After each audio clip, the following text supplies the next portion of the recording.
You you start this initial part, Grishmi.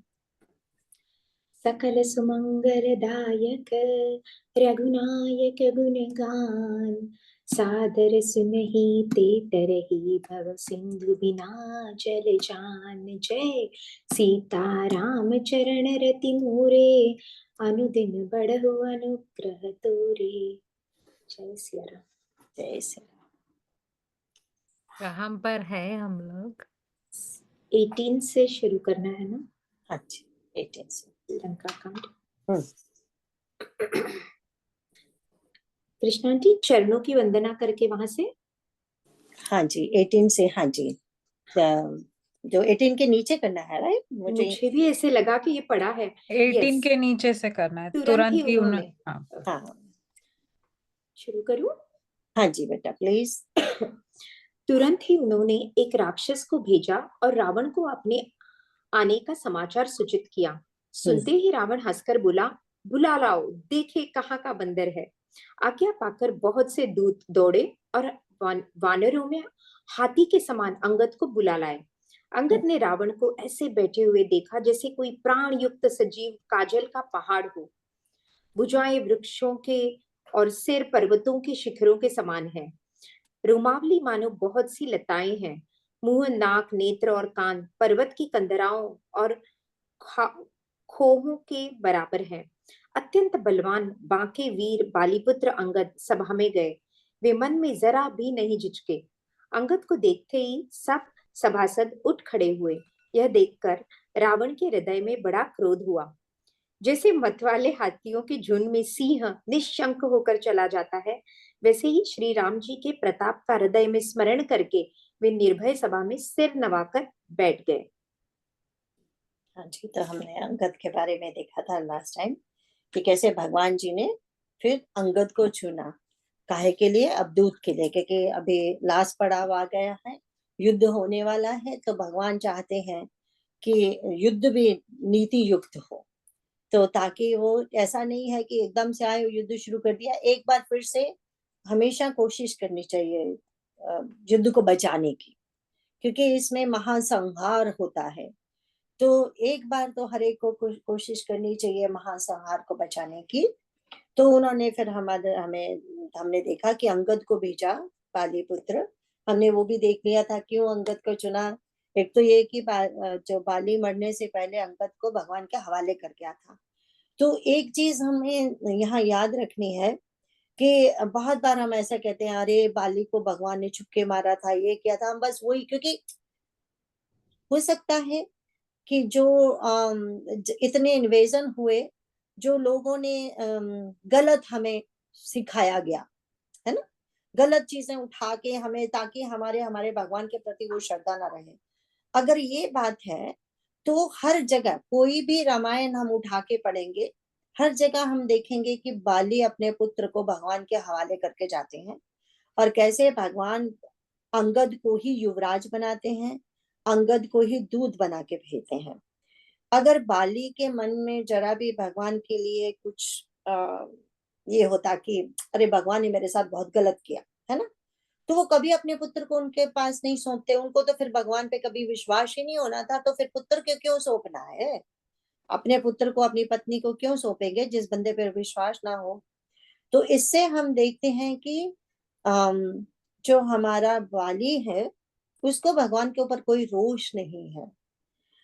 किंकर जी महाराज का पढ़ रही थी तो वो एक और बात बहुत अच्छी बताते हैं। जैसे कि हम वैसे वाली क्लास में भी बात कर रहे थे ना कि हमें मनुष्य जन्म मिलता है, हमने पाप एंड पुण्य मिक्सचर जब हमारा होता है तब हमें मनुष्य जन्म मिलता है, क्योंकि इस जन्म में, इसके बाद, ओनली इस जन्म के बाद हमें मोक्ष की प्राप्ति होती है। लेकिन भगवान तो जब जी चाहे जिसको जी चाहे मोक्ष दे सकते हैं ना। ला तो ये वही है, कर्मों की थ्योरी में ला वही है, वेद वही कहते हैं, बनाया सिद्धांत वही है। लेकिन ये तो भगवान की इच्छा है, जिस पे कृपा करना चाहे वो कर सकते हैं ना। अब वो कहते हैं कि देखो बाली ने तो ये किया, जैसे ही शरणागति ली भगवान की, उसने तो ऐसी ही छलांग मारी, सीधा भगवान जी ने उसको वैकुंठ भेज दिया। उसको अब दोबारा मनुष्य कुछ भी नहीं बनना पड़ा, है ना।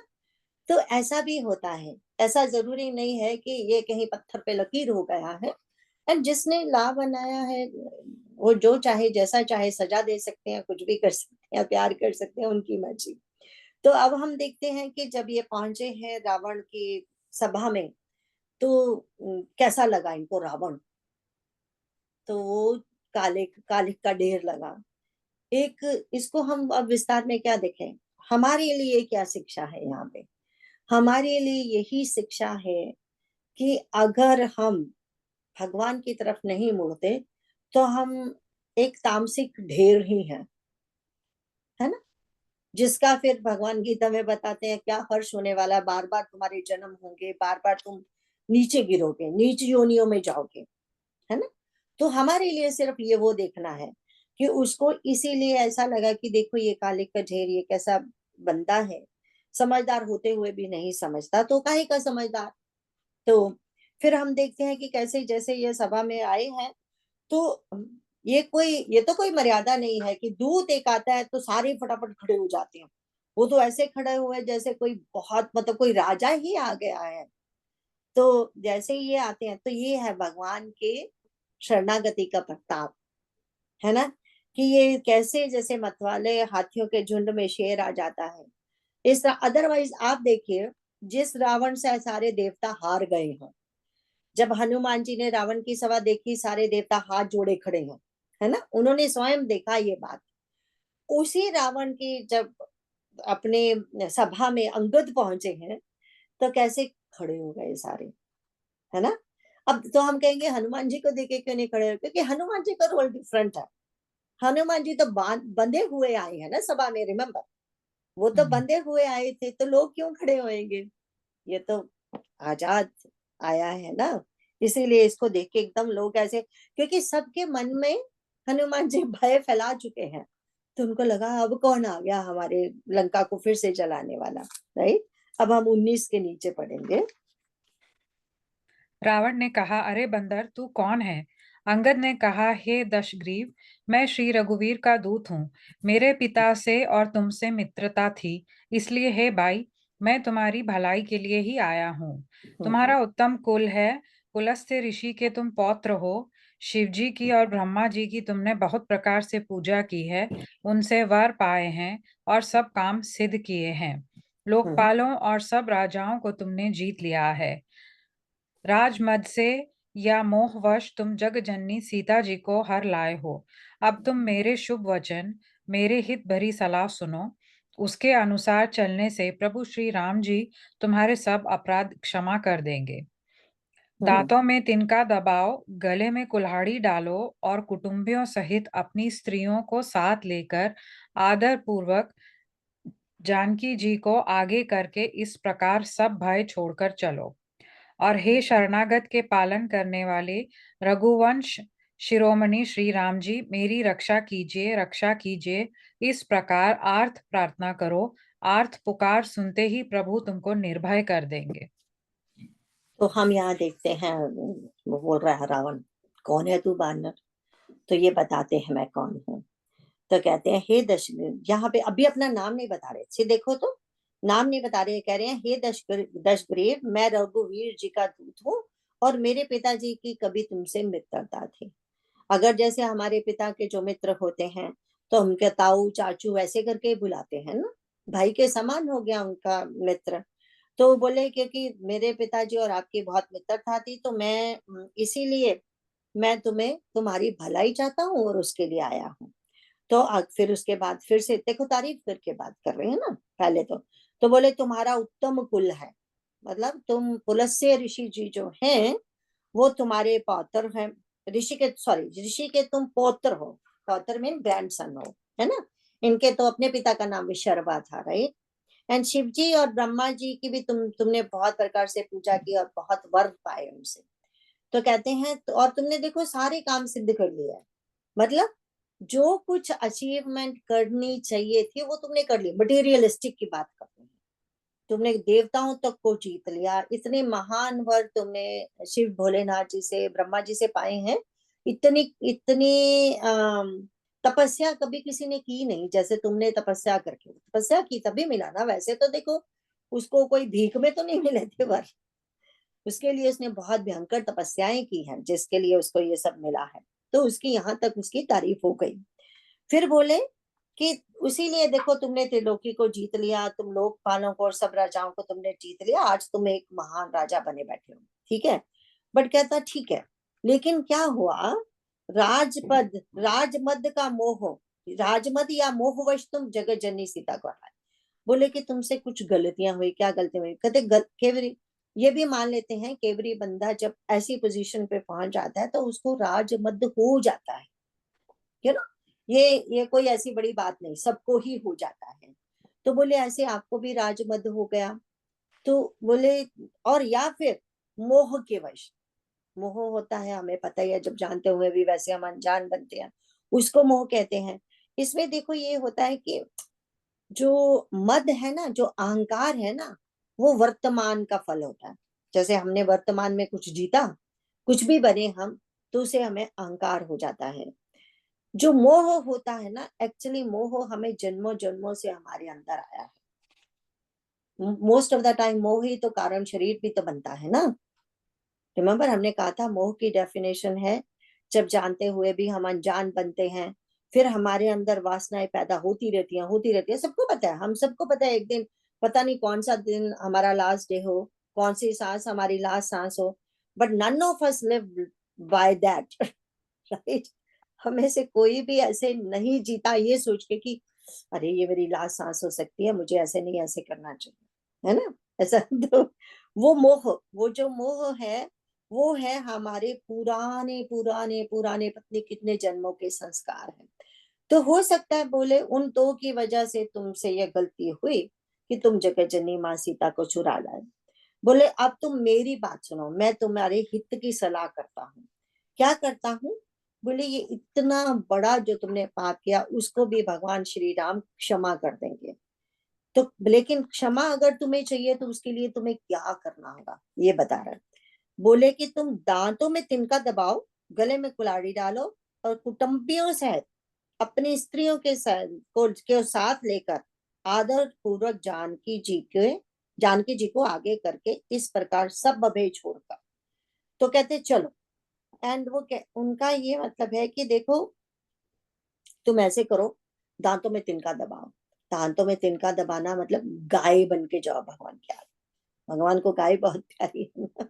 गाय, गाय के लिए, ब्राह्मणों के लिए तो भगवान ने अवतार लिया है। तो तुम भी जैसे गाय के मुंह में हमेशा तिनका होता रहे, तुम भी ऐसे गाय के मुंह में तिनका, नाच ओनली बस जस्ट तिनका दबा के गाय बन के जाना है। एक और चीज करनी है तुम्हें, क्या करनी है, कुल्हाड़ी भी अपने गले में डाल के लेके जाना है। और क्या क्या करना है, और बोले कि तुम्हें सारे अपने कुटुंबियों को साथ लेके चलो, और उसके बाद अपनी पत्नियों को साथ लेके चलो, मंदोदरी को साथ लेके चलो। देखो ये सब क्यों कहा, एक तो मंदोदरी को साथ लेके जाने को सबसे बड़ी बात क्यों बोली गई है यहाँ पे, जब ये बोला है ना, सादर जनक सुता कर आगे किसको, परिजन सहित संग निज नारी। निज नारी का जो यहाँ पे मत आया है, ये मंदोदरी ही बोला गया है, क्योंकि हमें पता है मंदोदरी इज द वन जो बार बार सलाह दे रही है ना, कि भगवान की शरण में जाओ, भगवान की शरण में जाओ, रावण को बोल रही है ना बार बार। दूसरी बात ये है कि Mandodari will be the prime witness for भगवान जी कि how pure Sita ji is. एक मंदोदरी बता सकती है कि सीता जी रावण की नगरी में रहकर भी कितनी प्योर है। हमने देखा बाद में अग्नि परीक्षा ली गई, बट अगर रावण की अपनी ही पत्नी जाके मंदोदरी उसको कहती है कि सीता कभी राजमहल में नहीं आई है, ऐसे रही, तो नेचुरली मंदोदरी की बात तो मान जाएंगे ना सारे, क्योंकि उसमें मंदोदरी का अगर वो स्वार्थी हो तो वो कभी सीता की तारीफ नहीं करेगी, है ना। सीता तो काइंड ऑफ दुश्मन बन के आई है, पर यहाँ तो हमने देखा कि मंदोदरी के मन में सीता जी के प्रति कितना आदर है। वो बार बार बोलती है कि सीता को जो तुम समझ रहे हो वो नहीं है, उसको छोड़ दो, उसको भेज दो। तो ये मतलब है कि अगर आप कुटुंबियों के साथ, मंदोदरी के साथ जाओगे, और आगे माता सीता जी को करना, क्योंकि माता सीता जी को देख के वो भूल जाएंगे। क्योंकि नेचुरली पहले तो अपनी पत्नी को देख के वो खुश हो जाएंगे, फिर वो थोड़ा सा गुस्सा थोड़ा नीचे आएगा ना, थोड़ा सा जब अगर आदमी बहुत क्रोध में हो तो उससे माफी भी नहीं मांगी जा सकती उस समय, वो माफ करने को भी नहीं तैयार होगा। लेकिन अगर थोड़ा सा शांत हो जाएगा, तब क्रोधी भी हो लेकिन थोड़ा सा 50-50 है तो मान जाएगा, मानने के चांसेस हैं। एंड फिर वो बोलता है कि तो ये कहते हैं कुल्हाड़ी भी साथ लेके जाओ। उसका मतलब क्या है कि तुम प्रार्थना करो, शरणागति हो जाओ और प्रार्थना करो कि हे भगवान, मैं तो आपके सामने आ गया हूँ, त्राही त्राही आप मेरी रक्षा कीजिए। अगर आपको लगता है कि नहीं, आपकी मर्जी नहीं है मुझे माफ करने की, तो ये रही कुल्हाड़ी, आप मुझे मार दो, आप मुझे दंड दे दीजिए। सी, ये होती है ना शरणागति का, कि मतलब दोनों, यही नहीं भगवान से मुझे माफ कर दो, मुझे माफ कर दो, नहीं, ये लो कुल्हाड़ी, अगर आपकी इच्छा है तो माफ कर दो, आपकी इच्छा नहीं है तो दंड दे दो, मुझे दोनों मंजूर है, तेरा पाना मीठा लागे, आप जो भी मुझे दोगे मुझे वो मंजूर है।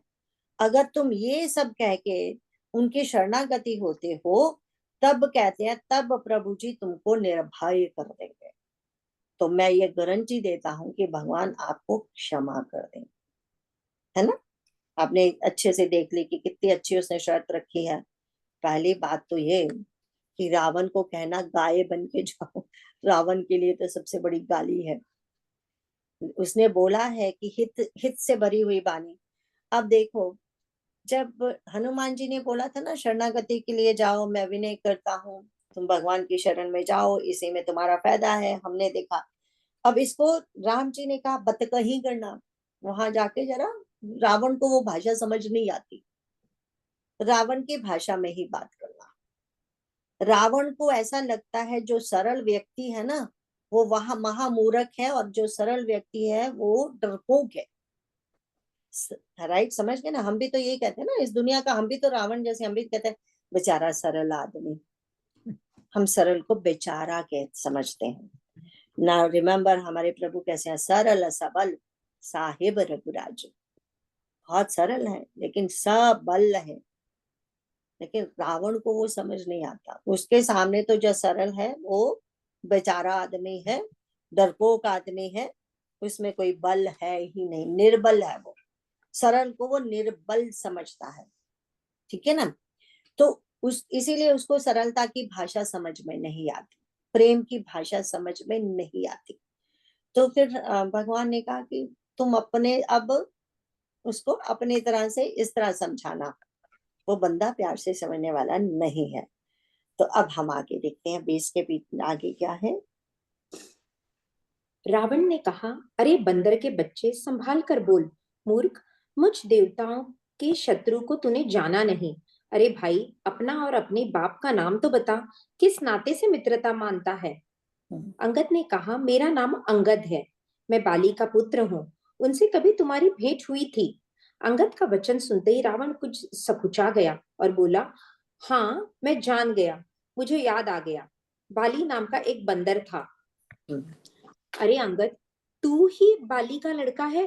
अरे कुल नाशक, तू तो अपने कुल रूपी बांस के लिए अग्नि रूप ही पैदा हुआ, गर्भ में ही क्यों ना नष्ट हो गया। तू व्यर्थ ही पैदा हुआ, जो अपने ही मुंह से तपस्वियों का दूत कहलाया। अब बाली की कुशल तो बता, वह आजकल कहाँ है। तब अंगद ने हंसकर कहा, 10 कुछ दिन बीतने पर स्वयं ही बाली के पास जाकर अपने मित्र को हृदय से लगाकर उसी से कुशल पूछ लेना। श्री राम जी से विरोध करने पर जैसी कुशल होती है, वह सब तुमको वे सुनावेंगे।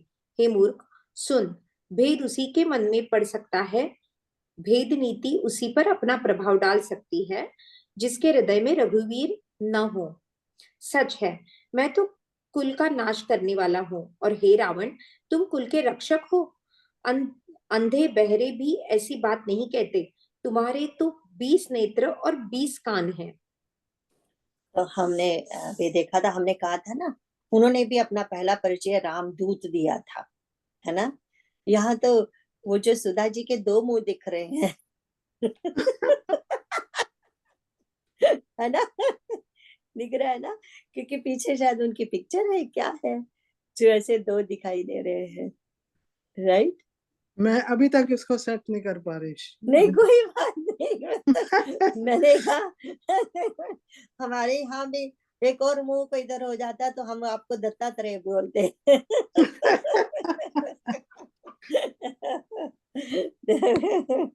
तो हाँ, तो हम इधर आते हैं, तो हम कहते हैं कि अब क्योंकि अब हमने देखा था ना कि उन्होंने अभी उनको अपना इंट्रोडक्शन नहीं दी थी, सब ये मतलब इंट्रोडक्शन दी थी पर रामदूत अपना नाम नहीं बताया था, है? तो यहाँ पे हम देखते हैं कि अब ये पूछता है, अरे बंदर तू कौन है? देखो कैसे बोल कैसे रहा है, कैसे क्या बोलते निर्लज्ज जिसको बोलते हैं ना, ऐसे बोल रहा है, अरे तू कौन है? तो फिर उन्होंने कहा कि मैं अंगद हूँ और बाली का पुत्र हूँ। तो वो कहता अरे अरे, क्योंकि इसने कहा ना तू तू मेरे को अपने बाप का मित्र बोल रहा है, तो तेरा बाप है कौन? कौन बानर मेरा मित्र है ना? भूल गया ना कौन सा बानर उसका मित्र है। तो ये बोलता है कि तब अंगद जी ने बोला कि देखो मैं बाली का लड़का हूँ, और जब जैसे ही उसने सुना कि मैं बाली पुत्र, ये बाली पुत्र है, तो वो बोल रहा है कि अरे तुम तो बड़े कुलनाशक हुए, तुम पुत्र बाली के हो और तुम बन गए मित्र उनके। अरे तुम्हें तुम्हें ऐसे कैसे पता चला? वो प्रटेंड ये कर रहा है कि उसको नहीं पता कि बाली मर गया, इसलिए बोल रहा है। अगर तुम ऐसे प्रटेंड भी कर रहे हो कि तुम्हें नहीं पता बाली मर गया, और तुम ये बोल रहे हो कि अरे तू तो कुलनाशक हुआ तो उनके साथ क्यों मिल गया, अगर मे भी बाली भी उनके साथ मिला है, तुम्हें क्या पता, राइट? तुम इसको कुलनाशक कैसे कहने लगे? अगर तुम्हें यही नहीं पता कि बाली कहाँ पे है, how is he doing, may be Bali is friend with Ram ji, right? जहां भी है वो है, तो वो, लेकिन वो उसको अनजान बनना है ना सभा में दिखाने के लिए। तो फिर वो कहते हैं बाली कैसा है जरा बता, तो वो उसका भी फिर जवाब ऐसा ही है ना अंगद जी का। वो कहते हैं वेल, थोड़े दिनों के बाद तो खुद ही जाके पूछ लेना बाली को गले लगा कि तू कैसा है, फिर वो तुम्हें बताएगा कि भगवान राम जी से विरोध करने का क्या एंड होता है, अंत क्या होता है जो भगवान से वो करता है। फिर लेकिन इसका मतलब ये नहीं है कि वो अपने पिता का अपमान कर रहे हैं, ये नहीं है। ये तो रावण की बात का जवाब रावण की भाषा में दिया जा रहा है। लेकिन देखो उसी समय राइट अवे उन्होंने नीचे बोल दिया ना कि रावण तू मेरे मन में भेद पैदा कर रहा है, कि साम दान दंड भेद नीति होती है ना राजाओं की। बोले कि तू अगर मेरे मन में राम जी के प्रति भेद पैदा कर रहा है, तो तेरे को पता ही नहीं, जिसके हृदय में राम होते हैं उसके हृदय में कभी भेद आ ही नहीं सकता ना। इसीलिए उसने बोला ना कि जिसके हृदय में रघुवीर ना हो उसके हृदय में भेद होता है ना। और फिर आगे कितनी अच्छी बात कही उन्होंने, बोले तू मुझे कुल नाशक समझता है, अरे मूर्ख तू है कौन? तो कहते 20 नेत्र 20 कान वाला भी ऐसे नहीं बोलेगा। क्यों? रिमेम्बर ऊपर उन्होंने क्या कहा था, आपने ऊपर ध्यान दिया? उन्होंने कहा था कि देखो तुम पुलस्त्य कुल के हो, बोला था ना अभी अभी अंगद जी ने बोला था ना ऊपर, तुम्हारा उत्तम कुल है, पुलस्त्य ऋषि के तुम पुत्र हो, राइट? तो दैट मीन्स तुम तो बहुत महान ऋषि कुल में पैदा हुए, पर तुम करते क्या हो? ऋषियों को मार मार के खाते हो, और मुझे बोल रहे हो मैं अपने कुल का नाशक हूं। तो यहाँ पे बताओ कुल का नाशक कौन हुआ? रावण स्वयं हुआ ना। अगर ऋषियों के कुल में पैदा होके ऋषियों को ही मार के खाता है, तो एक्चुअली तो कुल का नाशक वो बना, एंड वो कह बाली को रहा है। सी कैसे जवाब दे रहे हैं वो, फटाफट फटाफट फटाफट। हमें शायद वो बात ध्यान भी ना आए उस समय, हमें तो पढ़ के भी ध्यान नहीं आया था कि इन्होंने कुल नाशक क्यों बोला, अगर संत लोग ना समझाते कि इसका मतलब यह है कि वो पहले बोल चुके हैं कि तुम ऋषि कुल के हो और खाने वाले तो तुम हो अपने कुल को, और बोल मुझे रहे हो। अब इसके नीचे पढ़ेंगे। शिव ब्रह्मा आदि देवता और मुनियों के समुदाय जिनके चरणों की सेवा करना चाहते हैं, उनका दूत होकर मैंने कुल को डुबा दिया। अरे ऐसी बुद्धि होने पर भी तुम्हारा हृदय फट नहीं जाता। वानर अंगद की कठोर वाणी सुनकर रावण आंखें तिरछी कर कर बोला, अरे दुष्ट, मैं तेरे सब कठोर वचन इसलिए सह रहा हूँ कि मैं नीति और धर्म को जानता हूँ, उनकी रक्षा कर रहा हूँ। अंगद ने कहा, तुम्हारी धर्मशीलता मैंने भी सुनी है। वह यह है कि तुमने पराई स्त्री की चोरी की है और दूध की रक्षा की बात तो अपनी आंखों से देख ली, ऐसे धर्म के व्रत को धारण पालन करने वाले तुम डूबकर मर नहीं जाते।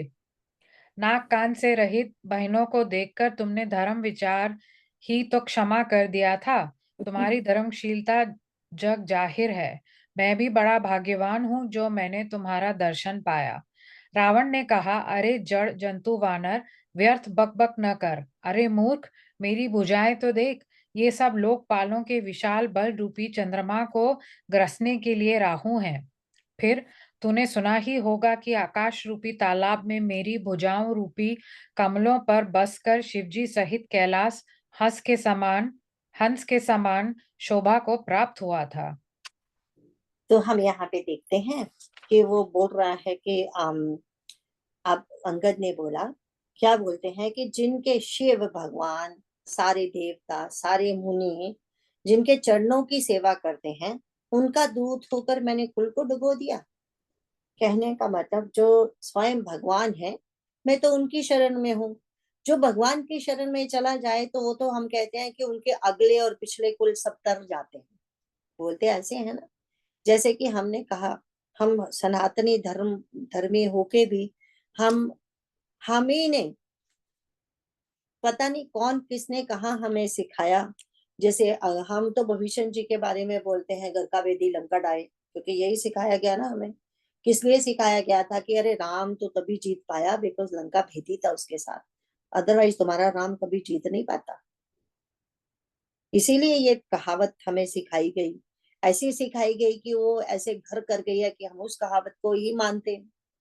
अरे तो अगर हम देखें नाउ, अब हमें पता चलता है कि कितने बड़े संत थे भविष्य जी। पहले तो भविष्य जी तभी गए थे बिकॉज दादा की तरफ से मैसेज आया था। रिमेम्बर, पुलस्त्य ऋषि जी ने मैसेज भेजा था, वही मैसेज इन्होंने रावण को भी दिखाया था। यही बात माता कैकेसी ने भी बोली थी कि आप राम की शरण में चले जाओ। और यही बात अगर देखो यहाँ बोल रहे हैं अंगद भी, कि जो भगवान की शरण में चले जाते हैं वो क्या अपने कुल को डुबोते हैं या तार देते हैं। हम देखते हैं कुंभकर्ण ने भी तो यही कहा था, एक तू ही है जो हमारे कुल को तार रहा है, बाकी तो हम, युद्ध आएगा ना लंका कांड में आप देखेंगे, this is what Kumbhakarna says, कि तुम जो कर रहे हो बहुत अच्छा कर रहे हो, कि तुम एटलीस्ट कोई तो गया भगवान की शरण में हमारी तरफ से। सो ये बात देखने वाली है। तब ये कह रहे हैं कि देखो मैंने कुल को डुबो दिया या तेरी बुद्धि भ्रमित हो गई। फिर उसके बाद कहते हैं ये अब रावण रावण क्या बोल रहा है कि अरे दुष्ट, मैं तेरी बात इसलिए समझ रहा हूँ, सुन रहा हूँ, क्योंकि मैं धर्म को जानता हूँ। अरे तो बोले बोले मुझे को पता है जो कितने धर्म को जानते हैं। एक तो किसी की पत्नी चुरा लाए, दूसरा जब जब राम का दूत पहले आया था हनुमान जी, तो तुमने उसके साथ क्या व्यवहार किया था, उसकी पूंछ को आग लगा दी। और कहते हैं मैं तो बड़ा धर्मशील हूँ। फिर उसके बाद कहते हैं कि हाँ मुझे पता है बड़ा धर्मशील है, एक बंदे ने तुम्हारी बहन के नाक कान काट दिया और तुमने उनको क्षमा कर दिया। इसका क्या मतलब है कि तुमने उनकी पत्नी ही लेके आनी थी ना, तो उनको मार के लेके आता, है ना, अपना बदला उठाता, अपना बदला करता। वो मेरी बहन को मार दिया जी इन्होंने, तो मैं तो इनसे बदला लूंगा, तो उनसे युद्ध करता ना, उनसे युद्ध करके मार के अगर उनकी पत्नी लेके आता तब तो कोई मानता तुम्हें। अब तुमने तो चोरी से उनकी पत्नी लेके आया और उन्हें क्षमा कर दिया। रिमेम्बर, तब खरदूषण तृष्णा ने भी यही कहा था ना, हमें ये अपनी पत्नी दे दो, हम तुम्हें क्षमा कर देंगे। राइट, इसने देखा अरे वो तो मारे गए युद्ध में, मुझे युद्ध नहीं करना, मैं उनको कहीं बाहर भेज दूंगा और फिर पत्नी चुरा के लेके आऊंगा। रावण को पता चल गया था ना, खरदूषण तृष्णा ने ये कहा था, और भगवान एक अकेले ने 14,000 सेना के साथ सबको मार दिया उस समय। तो इन्होंने देखा कि अगर मैं भी ये करने जाऊंगा तो मुझे और मार दिया जाएगा, तो ऐसे करता हूँ, चोरी करके लेके आऊंगा, है ना। तो ये कहते हैं कि मुझे तुम्हारे धर्म का पता है। तो अब रावण को गुस्सा आ रहा है, तो वो क्या बोलता है, कहता है कि बकबक ना कर। अब देखते हैं रावण अपनी क्या तारीफें करता है। ये सारे के सारे दोहे हम ये सारा पढ़ेंगे, ठीक है, ये कृष्णा खत्म जी होगा वो जाना। कहावत क्या थी? कृष्णा जी कुछ बोल रहे थे आप। कहावत है हमारी तरफ नॉर्थ में, घर का भेदी लंका ढाए। घर का भेदी मतलब अगर तुम्हारे अपने घर का ही कोई भेदी दुश्मन के साथ मिल जाएगा तो तुम्हारा राज्य तो नष्ट होगा ही। सो घर का भेदी लंका ढाए, लंका हाय। ढाए ढाए ढा दी, फ्लैट कर दी, ढाई शब्द होता है उसका। ओह, हाँ, ढाई, ढाई का मतलब है ना, ढाई का यही पंजाबी जैसे कहते हैं ढा देता, मतलब उसको खत्म कर दिया, फ्लैट कर दिया उसको। तो वो थी कहावत, ठीक है। तो अब हम नष्ट कर दिया। हाँ, नष्ट कर दिया, उसको खत्म कर दिया। तो अब ये 23 तक, हम 23 तक इसको पूरा पढ़ेंगे। क्या बोलता है वो? अरे अंगद सुन, तेरी सेना में बता ऐसा कौन योद्धा है जो मुझ में भिड़ सकेगा। तेरा मालिक तो स्त्री के वियोग में बलहीन हो रहा है और उसका छोटा भाई उसी के दुख से दुखी और उदास है। तुम और सुग्रीव दोनों नदी तट के वृक्ष हो। रहा मेरा छोटा भाई विभीषण, सो वह भी बड़ा डरपोक है। मंत्री जामवान बहुत बूढ़ा है, वह सब लड़ाई में क्या चढ़ उद्यत हो सकता है। नल नील तो शिल्प कर्म जानते हैं, वे लड़ना क्या जाने।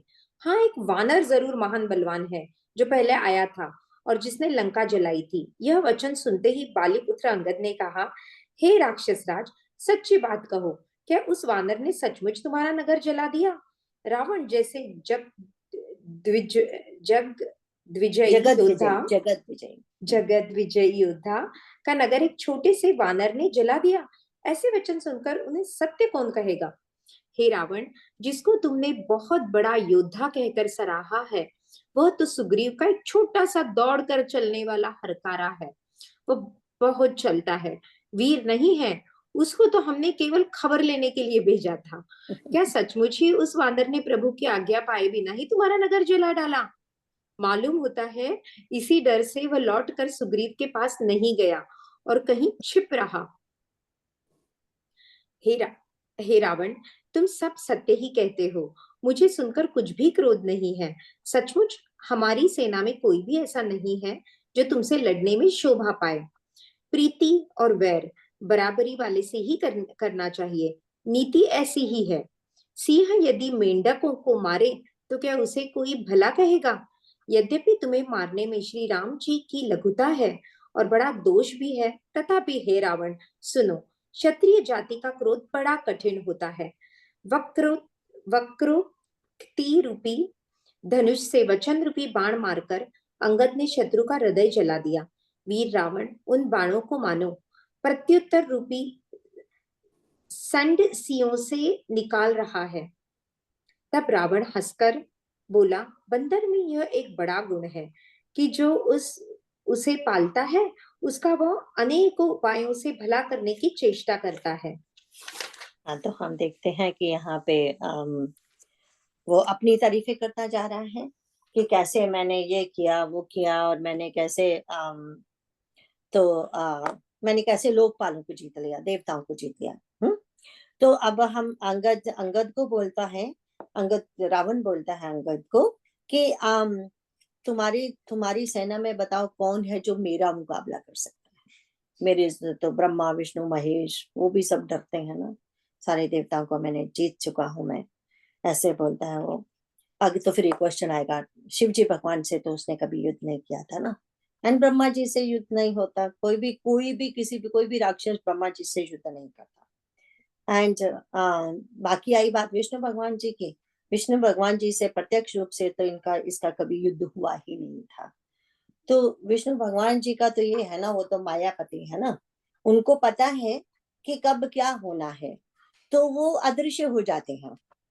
जब भी कोई ऐसी बात, उनको पता है ना कि रावण का क्या टाइम है, कि कब उसकी मृत्यु होगी क्या। तो सपोज अगर रावण वहां आएगा तो वैकुंठ ही अदृश्य हो जाएगा, उसको दिखेगा नहीं।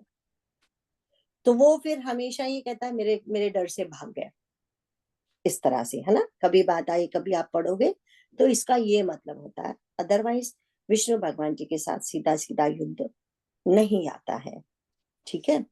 एंड यहाँ पे फिर हम देखते हैं कि वो कहता है कि कौन है तुम्हारी तरफ। देन ही सेड कि देखो तुम्हारा जो मालिक है ना, मालिक कौन, राम जी। तो बोले वो जो तपस्वी, बोले उसकी तो पत्नी खो गई है ना, तो वो तो मारा मारा रोता रोता फिरता है, क्योंकि उसने भी तो जासूस पीछे लगाए हुए हैं ना। तो हमने देखा था ना कैसे मारे मारे रोते रोते फिर रहे थे भगवान जी, झाड़ियों को पूछ रहे हैं मेरी सीता कहाँ है। इसीलिए बोल रहा है वो, अरे मुझे पता है वो तो मारा मारा फिर रहा है। एंड उसके दुख में उसका भाई दुखी है, क्योंकि उसका भाई बहुत प्रेम करता है ना उससे। अब वो दोनों तो गए काम से, ठीक है, वो युद्ध नहीं कर सकते। अब बोले तू है और तेरा सुग्रीव है। बोले तो तुम दो दो दो पेड़ हो तट के। उसका मतलब क्या हुआ, एक इधर है एक उधर है, दोनों में अभी बनती नहीं है। हम्म, समझ गए ना किस तरह से वो अभी भी वो डाल रहा है। बोले फिर तुम दोनों का क्या होगा। कहते जब युद्ध रूपी बाढ़ आएगी ना, जैसे नदी के किनारे जो पेड़ होते हैं ना वो अपने आप ही उखड़ जाके गिर गिर जाते हैं, चले वो तब बह जाते हैं, राइट। बाढ़ में उसको पानी को कोई ज्यादा प्रयत्न भी नहीं करना पड़ता, वो बस बह जाते हैं उसके वेग से। अब आई बात, बोले उसके बाद अब कौन बचा।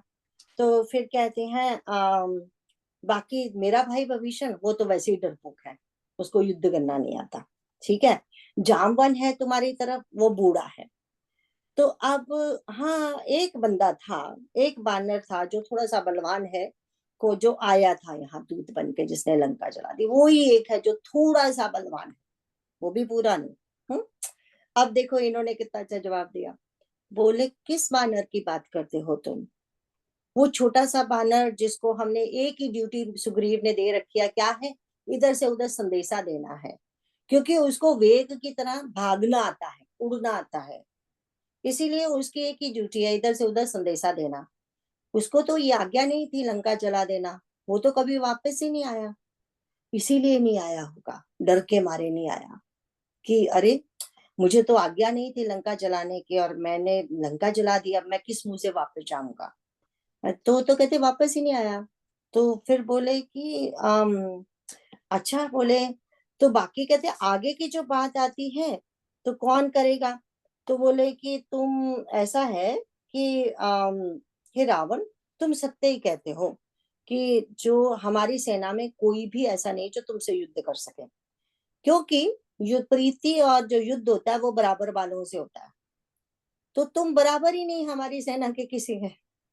अब लोग, रिमेंबर ना, people who are listening this conversation thinking, अगर एक छोटा सा बानर जो लंका जला गया उसके बारे में वहीं का राजकुमार ये कह रहा है कि वो तो छोटा सा हमारा एक छोटा सा मामूली सा नौकर है, उसका एक ही काम है इधर से उधर संदेशा देना। हम्म। तो इसका मतलब बाकी बानर कितने महान होंगे, समझ गए। रिमेंबर ये वाक युद्ध हो रहा है, समझिए, ये वाक युद्ध है, वाकों के तीर चल रहे हैं। हम्म। तो इस तरह से बाद में बताएंगे कौन है हनुमान जी। अभी तक तो रावण का प्रति उत्तर दिया जा रहा है। हम्म। तो आगे उससे कहते हैं कि देखो बराबरी वालों से होना चाहिए, हम में से किसी की मतलब शोभा ही नहीं देता तेरे जैसे के साथ युद्ध करना, ऐसे छोटे से बंदे को मारना कोई शोभा देता, इतना बड़ा हाथी एक कीड़ी को मार दे और बोले कि अरे देखो मैंने कीड़ी मार दी या चूहा मार दिया या कुछ मार दिया, राइट। तो उसके बाद कहते हैं कि देखो राम, तो फिर कोई कहेगा कि अरे इसमें तो राम जी की बुराई भी हो गई, क्योंकि राम जी ने भी तो युद्ध करना है ना रावण के साथ। लेकिन कितनी अच्छी बात उन्होंने देखो यहाँ के पे कही है, यद्यपि तुम्हें मारने में राम जी की लघुता है और बड़ा दोष भी है, तथापि हे रावण सुनो, क्षत्रिय जाति का क्रोध बड़ा कठिन होता। बोले तुम कुछ भी नहीं हो राम जी के बराबर, यू आर नथिंग, बट फिर भी तुम्हें मारना है।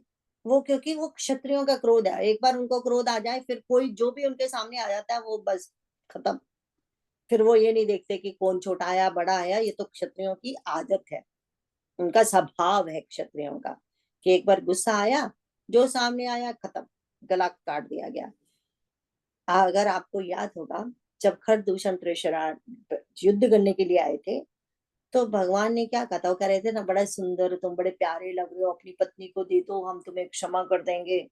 तो उसमें भगवान ने कहा था अरे हम तो क्षत्रिय हैं, पता है तुमको इस वन में क्यों आए हैं, शिकार के लिए, बिकॉज ये क्षत्रियों का काम होता है ना। तो बोले तेरे तुम जैसे पशुओं को ढूंढते फिरते हैं हम मारने के लिए, अब समझ आई? ये जो अंगद है वो बोल रहे हैं तुम भगवान के बराबर, तुम कुछ भी नहीं, एक छोटे से पशु हो। क्षत्रिय लोग तो क्या करने आते हैं? शिकार खेलने के लिए आते हैं, तेरे शिकार के लिए आए हो। पर शिकार करना तो बड़ी मामूली बात है ना, यहाँ युद्ध थोड़ी होगा, तेरा शिकार होगा। समझ गए ना? ये छोटी छोटी बातें कितनी गूढ़ी हैं जो उन्होंने बात कही, क्योंकि वो भगवान जी ने वो बात बोल चुके हैं ना वहां पे। तो अब रावण जो है तो कहते हैं, उसका गुस्सा तो रावण को बहुत आ रहा है। तो वो फिर बोल रहा है कि बंदर में एक बड़ा गुण होता है। क्या गुण होता है? कि वो ना हमेशा अपने मालिक को खुश करना चाहता है। अब देखते हैं इसके आगे वो क्या बोल रहा है।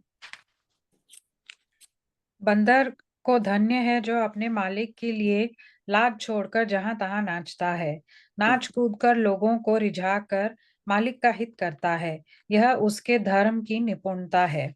हे अंगद, तेरी जाति स्वामी भक्त है, फिर भला तू अपने मालिक के गुण इस प्रकार कैसे न बखानेगा। मैं गुण ग्राहक, गुणों का आदर करने वाला और परम सुजान समझदार हूँ। इसी से तेरी जली कटी बक बक पर कान ध्यान नहीं देता। अंगद ने कहा, तुम्हारी सच्ची गुण ग्राहकता तो मुझे हनुमान ने सुनाई थी। उसने अशोक वन को विध्वंस तहस नहस करके तुम्हारे पुत्र को मारकर नगर को जला दिया था। तो भी तुमने अपनी गुण ग्राहकता के कारण यही समझा कि उसने तुम्हारा कुछ भी अपकार नहीं किया। तुम्हारा वही सुंदर स्वभाव विचार कर, हे दशग्रीव, मैंने कुछ दृष्टता की है। हनुमान ने जो कुछ कहा था उसे आकर मैंने प्रत्यक्ष देख लिया कि तुम्हें न लज्जा है, न क्रोध है और न चिढ़ है। रावण बोला, अरे वानर, जब तेरी ऐसी बुद्धि है तभी तो तू बाप को खा गया। ऐसा वचन कहकर रावण हंसा। अंगद ने कहा, पिता को खाकर फिर तुमको भी खा डालता, परंतु अभी तुरंत कुछ और ही बात मेरे समझ में आ गई।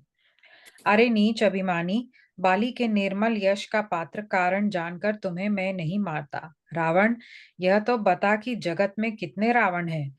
मैंने जितने रावण अपने कानों से सुन रखे हैं उन्हें सुन। एक रावण तो बलि को जीतने जीतने पाताल में गया था, तब बच्चों ने उसे घुड़साल में बांध रखा। बालक खेलते थे और जा जाकर उसे मारते थे। बलि को दया लगी तब उन्होंने उसे छुड़ा दिया। फिर एक रावण को सहस्त्रबाहु ने देखा और उसने दौड़कर उसको एक विशेष प्रकार के विचित्र जंतु की तरह समझकर पकड़ लिया। तमाशे के लिए वह उसे घर ले आया। तब पुलस्त्य मुनि ने जाकर उसे छुड़ाया। एक रावण की बात कहने में तो मुझे बड़ा संकोच हो रहा है। वह बहुत दिनों तक बाली की कांख में रहा था। इनमें से तुम कौन से रावण हो? खींचना छोड़कर सच सच बताओ। हाँ, तो हम देखते हैं कि उन्होंने कहा कि देखो, वो बोलता, रे बांदर का, मैं तुम्हें इसलिए नहीं कुछ भी बोल रहा हूँ क्योंकि मुझे पता है बानर स्वभाव। बानर का स्वभाव क्या है? वो अपने मालिक के लिए कुछ भी करते हैं। तो इसीलिए तुम्हारा दोष नहीं है ना? तुम, बानर स्वभाव ही ऐसा है। अब जिसके तुम मालिक हो, तुम उसी उसी की जिसके तुम सेवक हो, जो तुम्हारा मालिक है उसकी प्रशंसा करना तो तुम्हारा काम है। बोले मैं बड़ा गुणग्राहक हूं ना, मुझे गुणग्राहक में मुझे पता है किसके क्या गुण है। तो अंगद हंसते हैं। तो अंगद कहता है कि हाँ, मुझे पता है कि तुम बड़े गुणग्राहक हो। तो कहते हैं हनुमान जी ने मुझे सुनाई थी तुम कितने बड़े गुणग्राहक हो। तो बोले क्या बताया था? कि कहते कि देखो, आया वो और सब कुछ तुम्हारा तबाह करके चला गया, तुम उसका कुछ बिगाड़ नहीं पाए। राइट? तो क्योंकि इसीलिए नहीं बिगाड़ा ना, गुण ग्राहक हो। समझे बात को? गुण ग्राहक होना, आपको लगा कि अरे वो तो अपने मालिक का काम करने आया था, करके चला गया, इसको बेचारे को क्या कहना। मुझे समझ आ गई बात तुम्हारी। तो कहते हैं, उसके बाद कहते हैं, तो कहते उसने तुम्हारा कुछ भी अपकार नहीं किया। लेकिन अरे बेचारा बानर है ना, भोला भाला था, उसको क्या पता कि वो, उसको नहीं पता वो गलत काम कर रहा है। समझ गए ना? तो कहता, तुम्हारा वही सुंदर स्वभाव विचार करके हे दशग्रीव, मैंने कुछ धृष्टता की है। तो कहते, हनुमान जी जो हमारे हनुमान जी ने जो कुछ कहा था उसे आकर मैंने प्रत्यक्ष देख लिया कि तुम्हें ना लज्जा है, ना क्रोध है, ना चिढ़ है। मतलब हनुमान जी ने बताया था मुझे कि तुम कैसे हो। उसके बाद बोल दिया, अरे बानर, जब तेरी ऐसी बुद्धि है तभी तो बाप को खा गया। अब रावण को गुस्सा आया ना, तो बोले, अब उसको बोल रहा है, इसीलिए तो बोले तू बानर है ना, मतलब तेरी बानरों जैसी बुद्धि है ना, इसलिए बाप को खा गया। मतलब कि तुमने अपने पिता का, तुम्हें बदला लेना चाहिए था पिता की मौत का। जिसने तुम्हारे पिता को मारा, तुम उसी के ही वो बन गए, क्या बोले, स्लेव हो गए, उसी के सेवक हो गए। तो अब ये कहते हैं कि ठीक है, जो मैंने अपने पिता को, तो अगर तुम ये कहते हो कि मैंने अपने पिता को खा लिया है, तो पिता को खाने के बाद अब तुम्हें भी खा जाता हूँ फिर। तो कहते हैं, अब ये देखो यहाँ पे इम्पोर्टेंट जो बात है, जो समझने वाली है, इसको हाईलाइट कीजिए। अरे नीच अभिमानी, बाली के निर्मल यश का पात्र का कारण जानकर तुम्हें मैं नहीं मारता। अब देखिए इसका क्या मतलब है। इसका मतलब ये है कि मेरे पिता बाली तुम्हें हरा चुके हैं। तुम, जिसने देवताओं को भी हरा दिया था, तो उसको मेरे पिता बाली ने तो ऐसे हरा दिया। नॉट ओनली हरा दिया, 6 महीने अपनी कांख के नीचे रखा और उसको लेके घूमते रहे, ऐसा कहा जाता है। फिर उन्होंने क्या किया, जो बच्चे का पालना होता है ना, उस पे इसको बांध दिया रावण को। एंड ये क्या करते थे अंगद, जब ऐसे बच्चा पैर मारता है ना, जैसे कुछ हम लटका देते हैं उसके ऊपर, तो बच्चे उसको टांग मारते रहते हैं, तो ये उसको टांगे मारता रहता था अंगद रावण को। तो फिर बड़ी मुश्किल उसने, रावण ने क्षमा मांग के अपने आप को छुड़ाया था। तो लेकिन इससे क्या हुआ, तो बाली का यश तो चारों दिशाओं में फैल गया ना, कि उसने अंगद को कैसे उसने रावण को हरा दिया था। राइट। बोले इसलिए मैं तुम्हें नहीं मारता कि तुम्हारी वजह से मेरे पिताजी का यश फैला हुआ है सारी जगह पे। राइट। अब कहते हैं रावण, ये तो बता कि जगत में रावण है कितने, किस रावण की तो बात करता है। बोले मैंने जिस रावण की स्टोरी सुनी है, वो कहते हैं एक रावण तो वो है कि जो बलि को जीतने के लिए पाताल गया था। क्योंकि रिमेम्बर, रावण ने स्वयं भी अपने मुख से कहा था, अभी भी शायद आगे आने वाला है, ये कहा था कि ऐसा कहा जाता है, इसको युद्ध करने का बड़ा शौक था ना, अब सारे देवता को हरा दिया, अब किसके साथ युद्ध करे। तो ये ढूंढता फिरता था कि मैं किसके साथ युद्ध करूं। तो इसको पता चला कि जो बलि है, सॉरी बाली नहीं, यहाँ पे बलि है, जो बलि है वो बहुत वो है, श्रेष्ठ योद्धा है। तो वो लेकिन आजकल कहाँ रहता है, पाताल में रहते हैं। तो ठीक है, फिर मैं उसके साथ युद्ध करने जाता हूँ। तो ये पाताल में पहुंचा। तो जैसे अभी तो जैसे इसने पाताल नगरी में प्रवेश किया होगा ना, जैसे बाहर बच्चे खेल रहे होते हैं, छोटे छोटे बच्चे बाहर खेल रहे थे, उन्होंने इसको देखा, कोई ऐसे जीव जंतु समझ के उसको ले गए पकड़ के और घुड़सवाल में बांध दिया। और फिर उसको, मतलब उसके साथ खेलते थे, उसको जाके मारते थे, वो भी उसको एक तरह का जानवर ही समझते थे, ये बताया गया। तो उसको जाके मारते थे किसी तरह से। जब बलि को ये पता चला कि ऐसे ऐसे मेरे, तो वहां घुड़सवार वहां बांधा गया है रावण को, तो फिर वो उन्होंने उनको छुड़ा के क्षमा कर दिया और इसको भेज दिया। ठीक है। बोले एक स्टोरी मैं वो जानता हूँ, एक स्टोरी वो जानता हूँ जो सहस्त्रवाहु की स्टोरी आती है, हमें पता है उस स्टोरी का, कि सहस्त्रवाहु एक नदी पे अपने पत्नियों के साथ स्नान कर रहे थे। तो रावण जो है वो ऊपर बैठा कहीं, जैसे नदी नीचे बैठी है ना, ये तो लोग नीचे थे, ऊपर बैठा कहीं वो कर रहा था, भगवान भोलेनाथ की पूजा कर रहा था फूलों के साथ। तो खेलते खेलते उन्होंने ऐसे किया, क्योंकि इनके तो 1000 बाजुएं थी, तो उन्होंने ऐसे अपनी बाह फैलाई, तो पानी वहां रुक गया, बांध बन गया ना, जैसे ऐसे कोई बांध करता है, समझो पानी यहाँ रुक गया। अब ये पानी पीछे को चला गया, पीछे को जहां गया वहां रावण बैठे पूजा कर रहे थे, तो उसका सारा पूजा की सामग्री बह गई। तो उसने कहा कि अरे ये कौन, क्या कर रहा है, किसने मेरी पूजा भंग कर दी। तो वो नीचे आते हैं तो देखते हैं सहस्त्रबाहु अपनी पत्नियों के साथ खेल रहा होता है, स्नान कर रहा होता है। तो ये उसको ललकारता है युद्ध के लिए। तो वो तो उसको ऐसे पकड़ के अपना ले जाता है, और कहते हैं कि तमाशे के लिए वो बोलते हैं कि रावण को सहस्त्र, उसे दौड़कर उसने एक विशेष प्रकार से विशेष विचित्र जंतु समझा इसे। अरे ये, क्योंकि जंतु इसलिए क्योंकि उसके 10 सिर दिखाए गए हैं, ये दिखाया गया है। वैसे ऐसे कहा जाता है कि हमेशा उसके 10 सिर बाहर नहीं रहते थे, वो वैसे एक सिरकाई होता था, युद्ध के समय वो अपने 10 सिर बाहर निकाल लेता था, 20 भुजाएं ऐसे। अब जिसकी 1000 भुजाएं हो सकते हैं, उसके सामने 20 भुजाओं वाला तो छोटा सा जंतु ही हुआ ना। तो वो इसको पकड़ के ले गया। अब उसको बचाने के लिए फिर पुलस्त्य ऋषि जी स्वयं गए थे इसके सहस्त्रबाहु के पास, इसको छुड़ाने के लिए। तो वो बोलता है कि एक मैं उसकी कहानी सुन चुका हूँ। तो वो कहते हैं, एक रावण की बात कहने में तो मुझे संकोच आता है कि बाली की कोख में रहा था। रिमेम्बर हमने कहा कि बाली फिर उसको यहाँ पे पूरे उन्होंने ब्रह्मांड का भ्रमण किया था। तो बोले, तुम कौन से रावण हो, जरा सच सच बताना। अब देखते हैं वो क्या बोलता है। रावण ने कहा, अरे मूर्ख, सुन, मैं वही बलवान रावण हूँ जिसकी भुजाओं की लीला करामात कैलाश पर्वत जानता है, जिसकी शूरता उमापति महादेव जी जानते हैं, जिन्हें अपने सिर सॉरी जिन्हें अपने सिर रूपी पुष्प चढ़ा चढ़ा कर मैंने पूजा था। सिर रूपी कमलों को अपने हाथों से उतार उतार कर मैंने अगणित बार त्रिपुरारी शिवजी की पूजा की है। अरे मूर्ख, मेरी भुजाओं का पराक्रम दिक्पाल जानते हैं, जिनके हृदय में वह आज भी चुभ रहा है।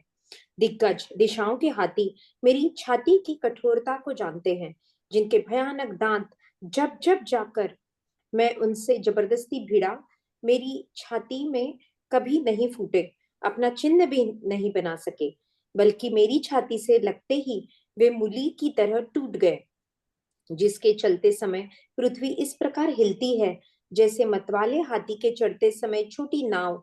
मैं वही जगत प्रसिद्ध प्रतापी रावण हूँ। अरे झूठी बकवाद करने वाले, क्या तूने मुझको कानों से कभी नहीं सुना? उस महान प्रतापी और जगत प्रसिद्ध रावण को मुझे तू छोटा कहता है और मनुष्य की बड़ाई कहता है। अरे दुष्ट, असभ्य, तुच्छ बंदर, अब मैंने तेरा ज्ञान जान लिया। आगे भी पढ़ते हैं। रावण के ये वचन सुनकर अंगद क्रोध सहित वचन बोले, अरे नीच अभिमानी, संभाल कर सोच समझ कर बोल। जिनका फरसा सहस्त्र बाहु की भुजाओं रूपी अपार वन को जलाने के लिए अग्नि के समान था, जिनके फरसा रूपी समुद्र की तीव्र धारा में अनगणित राजा अनेकों बार डूब गए, उन परशुराम जी की गर्भ जिन्हें देखते ही भाग गया। अरे अभागे दशाशीष, वे मनुष्य क्यों कर हैं? क्यों रे मूर्ख उद्दंड, श्री रामचंद्र जी मनुष्य हैं? कामदेव भी क्या धनुर्धारी है? और गंगा जी क्या नदी है? कामधेनु क्या पशु है? और कल्प वृक्ष क्या पेड़ है? अन्न भी क्या दान है? और अमृत क्या रस है? गरुड़ जी क्या पक्षी हैं? शेष जी क्या सर्प हैं? अरे रावण, चिंतामणि भी क्या पत्थर है? अरे ओ मूर्ख सुन, वैकुंठ भी क्या लोक है? और श्री रघुनाथ जी की अखंड भक्ति क्या और लाभों जैसा ही लाभ है? सेना समेत तेरा मान मत कर, अशोक वन को उजाड़ कर, नगर को जलाकर और तेरे पुत्र को मारकर जो लौट गए, तू उनका कुछ भी न बिगाड़ सका। क्यों रे दुष्ट, वे हनुमान जी क्या वानर हैं? हाँ, कितना देखा, अब जवाब दे रहे हैं ना हनुमान जी को। पहले तो बोल रहे थे छोटा सा हकरारा है हमारा। तो अब देखिए कि यहाँ पे हमने कहा भयंकर युद्ध हो रहा है। हम रावण के बारे में क्या देखे, जो उसने इतनी अपनी अपनी प्रशंसा कर ली, उसका क्या क्या जिक्र करना है। तो अब हम देखते हैं, देखो, अगर कोई इतना सब जीतने के बाद अगर कोई विनम्र होता है, तब तो बहुत अच्छी बात है ना, कि हमें पता है कि उसने अपनी तपस्या से ये सब वरदान लिए थे। तो अगर अगर कहें हम देवताओं से युद्ध कर किया, तो वो भी कोई बात नहीं, देवता भी तो युद्ध करते हैं ना। ये तो एक होता ही है ना, एक राजा दूसरे राजा से युद्ध करके अपना जीत पानी चाहता है, अपने राज्य को बढ़ाना चाहता है, वो भी उसने कर लिया। उसमें भी चलो कोई बुराई नहीं है, बुराई किसमें है फिर? लेकिन जब उसके बाद पाप आफ्टर पाप करते जाना, वो बुराई है, जब इतना अभिमान आ जाए, है ना। तो अब हम देखते हैं कि अब उसके जवाब में रावण ने जब इतनी अपनी तारीफ की, तो उसके जवाब में अंगद जी क्या बोलते हैं। तो अंगद जी कहते हैं, तो अंगद को बहुत बहुत क्रोध आ गया। उन्होंने कहा, अरे अभिमानी, जरा संभाल के बात कर, मैं तुम्हें बताता हूँ तुम कौन हो। फिर वो यहाँ पे 12 उदाहरण देके बताते हैं कि जो तू इतनी इतनी बड़ी बड़ी बातें कर रहा है, जरा ध्यान से सुन। अब क्या बोलते हैं, तो कहते हैं कि राम मनुज कसरे सटबंगा।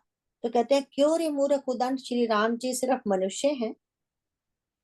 तो कहता है तुम उनको सिर्फ मनुष्य बता बोलते हो, क्यों? अरे देखो, जिस जिस सहस्र बाहु ने ऐसे तुम्हें हरा दिया था, उसको किसने मारा था? आपको याद है सहस्र बाहु को किसने मारा था? परशुराम जी ने। परशुराम जी ने मारा था। उस परशुराम जी को किसने हराया? प्रभु राम ने। जिस धनुष को तुम उठा नहीं सके थे, उस धनुष को किसने तोड़ा? प्रभु राम जी ने। तो जो इतनी इतनी बातें आज दिन तक तूने सुनी है, खरदूषण त्रिशरा को मारा है, जो बाली को मारा है, जिनको कोई नहीं मार सकता था। हमने देखा इन्होंने इसने स्वयं उसमें किष्किंधा कांड नहीं, अरण्य कांड में रावण ने स्वयं बोला था कि खरदूषण त्रिशरा तो मेरे समान बली है, उनको तो कोई नहीं मार सकता भगवान के सिवा। ये स्वयं रावण बोलता है वहां पे। तो क्या फिर तुम आज उसको एक साधारण तपस्वी समझते हो? क्या राम एक साधारण मनुष्य है क्या? सारे ऋषि जिनकी पूजा कर रहे हैं, सारे देवता, अभी अभी बताया था ना कि स्वयं शंकर भगवान, ब्रह्मा जी, सारे ऋषि मुनि जिसकी पूजा करते हैं, वो क्या साधारण राम हो सकता है? उसके बाद बोलते हैं कि ये तो उनकी पहली एग्जाम्पल थी। तो फिर उसके बाद कहते हैं कि कामदेव भी क्या धनुर्धारी है? कामदेव की एग्जाम्पल देते हैं। कामदेव एक सुंदर सा, वो भी देखने को एक्चुअली राम जी जैसे दिखते हैं, पर उनके पास जो धनुष है वो है फूलों का धनुष। जो बाण है वो भी फूलों के हैं। कहते हैं जब कामदेव जी बाण चलाते हैं, पूरी सृष्टि को काममय कर देते हैं, है ना?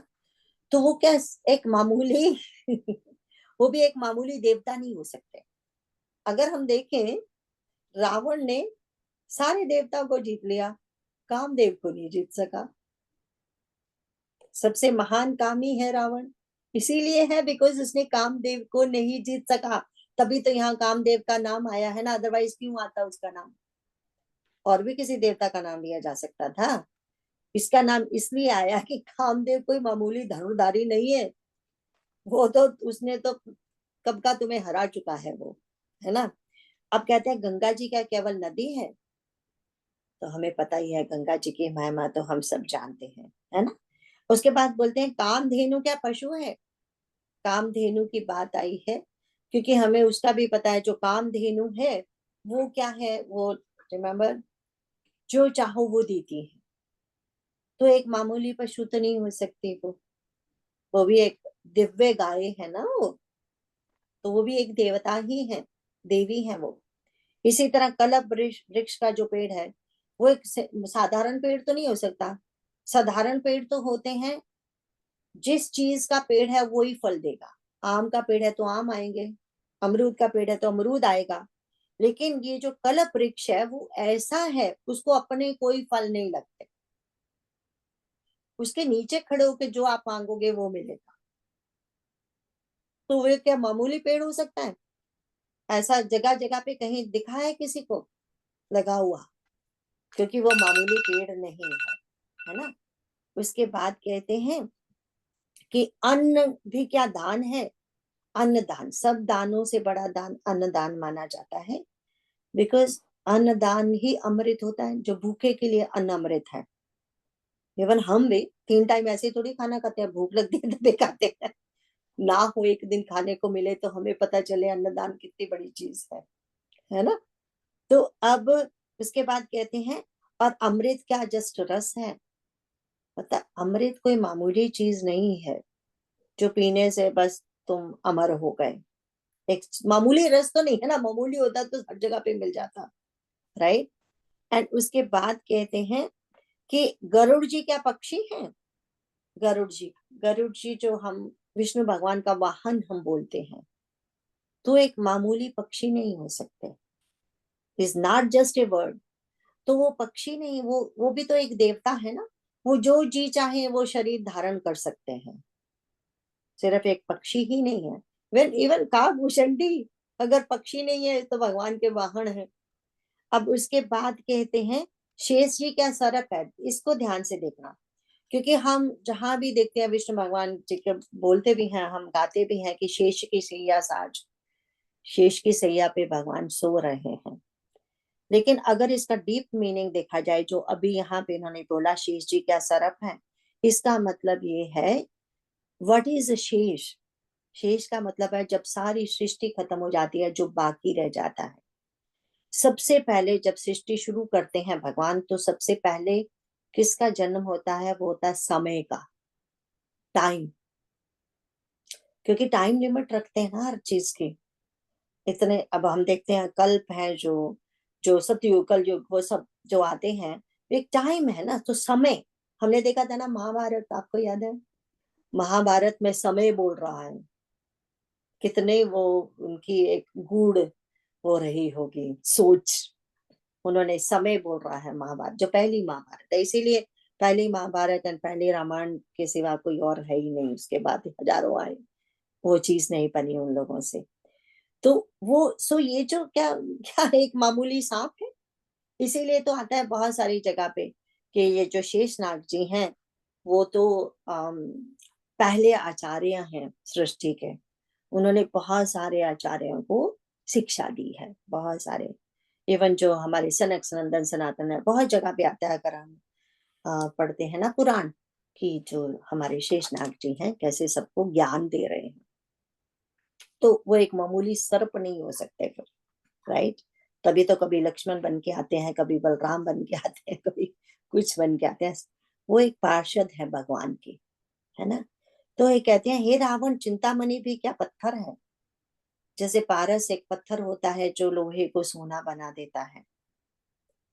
इसीलिए तुलसीदास जी कहीं लिखते हैं, अब मुझे याद नहीं आ रहा कहाँ लिखा उन्होंने, उनसे पूछा गया कि ये जो मेटल है सोना लोहा चांदी, आप आपको कौन सी मेटल पसंद है?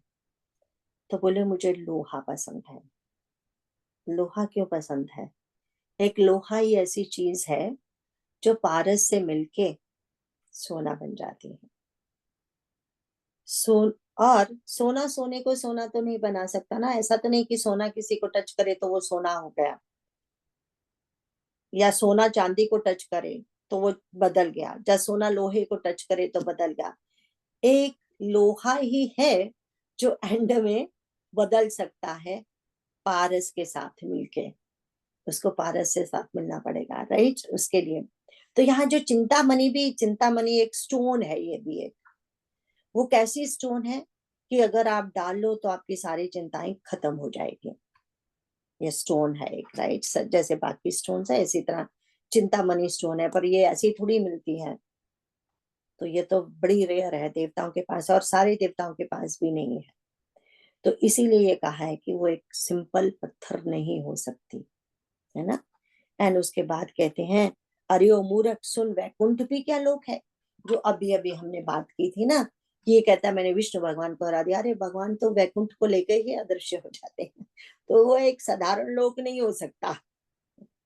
वो वैकुंठ इटसेल्फ ही वो दैवी शक्ति है वो तो, है ना? तो उसके बाद कहते हैं कि अरे हाँ, तो कहते हैं और रघुनाथ जी की कहते हैं और श्री रघुनाथ जी की अखंड भक्ति क्या है, लाभों जैसा लाभ के कोई मामूली एक मामूली सॉरी भगवान की भक्ति एक मामूली चीज हो सकती है क्या? बार बार हमारे श्री कृष्ण भी तो गीता में कहते हैं ना, वो परम लाभ है ना? इसके ऊपर वाला कोई लाभ है ही नहीं। एंड वैसे भी भगवान भक्ति तो नहीं देते ना, भगवान भक्ति तो वो सब कुछ दे देंगे, भक्ति इतनी आसानी से नहीं मिलती, है ना? एंड फिर कहते हैं सेना समेत, वो कहते हैं अब मेरे राम क्या करेंगे? सेना समेत तेरा मान मत कर, अशोक वन को उजाड़ कर। हाँ सॉरी, ये तो हनुमान जी की भी बात आई, सॉरी। तो वो बोलते हैं अरे जिसको तुमने एक छोटा सा बंदर कहा था, यहाँ एक छोटा सा बंदर आया था जिसने ये किया। बोले वो छोटा सा बंदर जिसने तुम्हारे घर में कुंभकर्ण बैठा है, मेघनाथ बैठा है, तुम स्वयं बैठे हो, बाकी भी सारे बलशाली हैं। रिमेम्बर रावण की अपनी भाषा थी कि मेरे घर का तो नौकर भी बलशाली है, उसको भी कोई हरा नहीं सकता, मामूली नौकर को भी। अब इमेजिन करिए रावण, कुंभकर्ण, मेघनाथ, ये तीनों की जोड़ी कितनी महान है, ठीक है। एंड कहते हैं इन सब के बैठे हुए, पहले तो कोई सीता जी के पास पहुंच जाए, वहां तो कहते थे वायु भी नहीं पहुंच सकती जहां सीता जी को ने रखा था, ऐसी सुरक्षा का वहां पे इंतजाम उसने किया हुआ था, प्रबंध किया हुआ था उसने। तो कहते हैं उसको सीता जी के पास पहुंच गए, उनको मैसेज दिया गया, अशोक वन उजाड़ दिया गया, नगर को जला दिया गया, तेरे पुत्र को मार के वो लौट गया, और दुष्ट तुम उसका कुछ बिगाड़ नहीं सके, जिस पूछ को आग लगाई थी वो भी नहीं जली। तो बोले और तुम उसको एक साधारण बानर समझ रहे हो। यहाँ पे आज खत्म करेंगे। थैंक यू वेरी मच, काफी टाइम भी आपका लिया। एंड हाउ ब्यूटीफुल, हमने देखा कितना सुंदर ये ऐसा, क्योंकि अगर हम पहली बार पढ़ते हैं ना, अगर इसको समझने की कोशिश नहीं करते तो ऐसा लगता है कि ये इतना लंबा क्यों कर दिया, क्या जरूरत थी इतना लंबे संवाद की। बट लेकिन ये संवाद है, ये जो संवाद है बहुत जरूरी है। ये संवाद बताया जाता है कि एक जो अभिमानी होता है उसके साथ अगर सयाना संवाद करने भी जाए हनुमान जी जैसा, उसको समझ नहीं आने वाला। उसके लिए तो भगवान जी ने उसको भेजा जो चतुर है, वाक युद्ध में चतुर है। एंड कैसे ये वाक युद्ध क्यों हो रहा है, ये मनोविज्ञान है। जैसे कि हमने कहा था कि हनुमान जी ने सबके मन मन में भय पैदा कर दिया, अब ये जो है अंगद सबकी बुद्धि में भ्रम पैदा कर देंगे। That's it. तो हर तरह से रावण पहले ही हार चुका है। अगर रावण हार चुका है तो सारे, वो जैसे वो भगवान ने कहा था ना, तुम निमत मात्र बन जाओ, ये तो सारे मरे हुए हैं पहले से। ये बोलेगा भी आगे, एक बात कहेंगे बहुत बड़ी, कि ये इस तरह से जो 14 पुरुष होते, 14 एग्जाम्पल देंगे कि ऐसे वाले उनको तो मरा ही समझना चाहिए, ऑलरेडी दे आर डेड। वो बताएंगे कौन ऐसे होते हैं। आज के लिए इतना ही। कोई क्वेश्चन, आज पहले एंड वाला बोल लेते हैं, फिर कोई प्रश्न हो तो बताइएगा प्लीज। बार बार बर मांगऊ हर्ष देहु श्री रंग, पद सरोजन पायनी भक्ति सदा सतसंग। जय सीता राम चरण रति मोरे, अनुदिन बढ़ऊ अनुग्रह तोरे। जय सिया राम। जय श्री कृष्ण। जय सिया राम।